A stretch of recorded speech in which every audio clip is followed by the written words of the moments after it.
सभेनु घरे लागल बा बियाह।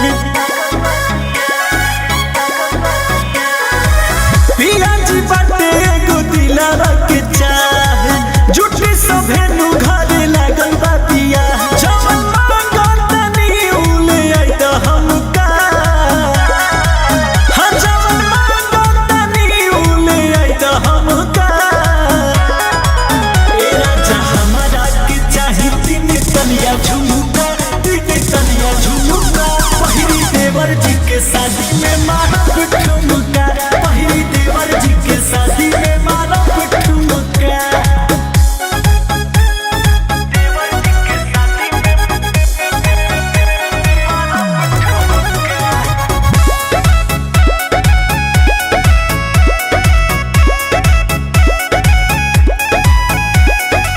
पेन्हब बनारस के साड़ी पिया, ओह पनथिया लगाइब मरारी पिया।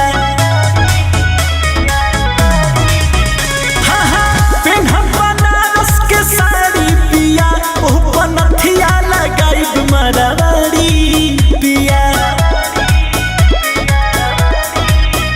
और केसिया में गजरा सजाई तनिका, हो सजाई तनिका। पहिरी देवर जी के शादी में मारब ठुमका, पहिरी देवर जी के शादी में मारब ठुमका।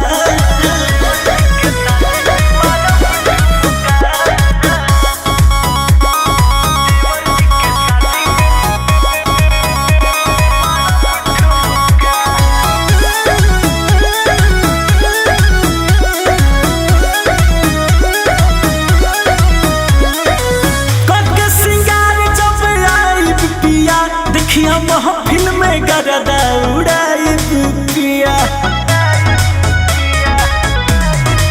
हाँ हाँ हाँ करके सिंगार जब आइब पिया, देखिया महफिल में गरदा उड़ाइब पिया।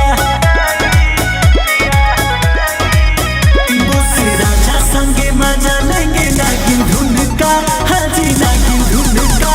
पहिरी देवर जी के शादी में मारब ठुमका, पहिरी देवर जी के शादी में मारब ठुमका।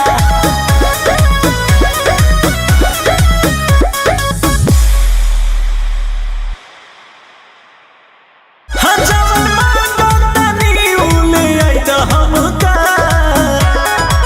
ए राजा हमारा के चाही तीन तनिया झुमका, तीन तनिया झुमका।